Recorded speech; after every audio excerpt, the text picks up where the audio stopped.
on the reported 50 to 100 diplomatic actions against China. So it was reported that the Good Secretary claimed in a congressional hearing that the Philippines has filed 50 to 100 protests and or diplomatic actions against China over the past 2 years. So kung ganon, that would average one every week. So masasabi po ba ng department what's the nature of the 50 to 100 diplomatic actions? Meron din po kayong recent na statement na 85 diplomatic actions, pero parang overall sa lahat ng mga bansa. Pero meron din po kayong sinabing 50 to 100, particularly vis-a-vis China. So ano po yung nature ng mga diplomatic actions? Madam Chair, dito? the half of the congressional hearing house, so we had two already with me present, and one of them, kompleto ho kami with SND, NSA, NICA. And half of it was behind closed doors because of the sensitivity of some of the issues. Basically, we were explaining to them that the Aquino and Duterte strategy diverge at some point. Same objective, secure our national territory, secure economic rights. But because of certain circumstances during the Aquino administration, they chose to internationalize the issue and to confront China at almost all and every possible avenue, especially in multilaterals. So when President Duterte came in, we were very concerned that the Chinese will be building in Scarborough because ang iniwan po nila sa Aquino administration is that unless may provocation, kung walang provocation, hindi kami magtatayo. But they considered certain actions of the Philippines as provocation. So nung nag-usap ang Duterte and administration and China, ang pinamulan ng usapan is that, status quo, we will not lose a single inch of our national territory and sovereignty, and then we want our fishermen back in the area, environmental issues addressed, and also the safety of the life at the seas. So what happened then is that we decided to come up with a bilateral consultative mechanism. No? Under that BCM po, lahat ng complaints, lahat ng protest nandun. We still do issue note verbals, we still have verbal protest, we still have mga demarche or any kind of diplomatic action. It's just that we don't announce it. But Mr. Secretary, could you at least give some general idea to the committee? So you're confirming that there were 50 to 100 No. diplomatic When actions. Follow up ko, alam po, Go ahead, sa isang yeah. binanggit nyo. So how many were in the Yeah. form of notes verbal? How many were diplomatic démarches? How Yeah. many were collective notes, kung meron man? Honestly, we haven't counted, but we're giving you the assurance that each and every incident, we take the appropriate diplomatic action. Si Congressman Alejano ang nagpipilit na magtanong, ilan? So we were telling Ako rin him, po. yeah, yes ma'am, but we're telling him, in a purpose-driven foreign policy, how many doesn't really matter. Yung sinasabi po Mr. ng critics katulad ni Justice Carpio na pag hindi ka nag-protest ay acquiescence. One, is not true. That's a fallacy. And number two, it's not true that we didn't protest.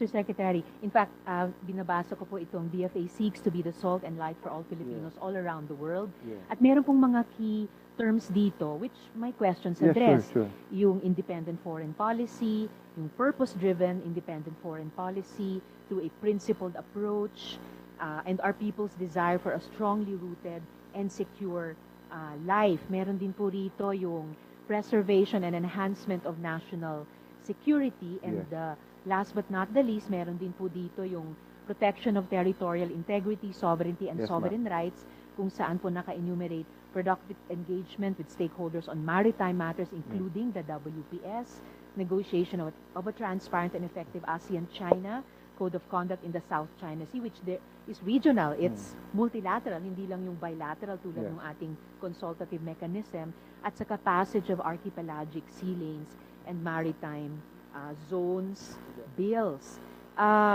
Surprising po yung feedback ng China sa atin na they consider certain of our actions as provocation. Actually po, kahit hindi po sa labas po ng department, sa labas po ng Senado o buong Kongreso, it would seem that the actions which are provocative are China's. Tayo, we take action within our rights, lalo na po sa ilalim ng ating historic and irreplaceable na tagumpay sa ilalim ng um, Hague ruling.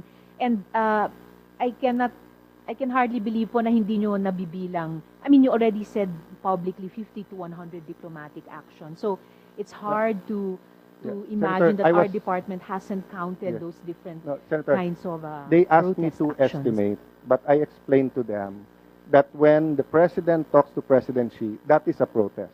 When I talk to my counterpart and tell them, that is a protest. When we file a note verbal, and depende, if you put 3 items there, you're protesting 3 items. That's why So when more they or were, less po, how many notes verbal have we seen China? I can count and tell you in a closed session, but what I'm saying is that it's not our playbook, it's not our strategy now to keep announcing that because we are getting results. I'm not saying that tama ang China na may provocation. I'm just saying the reality on the ground, which is when you have a dispute, it's just like the US is saying masyado maimportante yung freedom of navigation dyan because of commerce, no? Sea lanes dyan. But if you talk to China, pareho sasabihin sa inyo that if the sea lanes there are closed, their economy will collapse because 70% of their economy is through their coastal states. Of course, Mr. Secretary, we are not closing any sea lanes Yes, to China. The department itself is seeking an ASEAN-China Code of Conduct in the South My point, China Sea. Your Honor, is that And besides, Mr. Secretary, you are here, we are having this conversation with the treaty-making body Yes, of the yes. Republic. And that's why we are asking these Yes. more particular Yes. questions, which we hope to have more particular Yes, answers on. and we will answer the questions and fully inform you. But of course, we will not do anything to harm our own strategy. Because precisely nga, it was the strategy of the Aquino administration to announce every protest and to get a reaction from China and to internationalize and to make it a big part of the relationship with China. We have the opposite strategy, and I dare say that our strategy is working much better than the past administration strategy.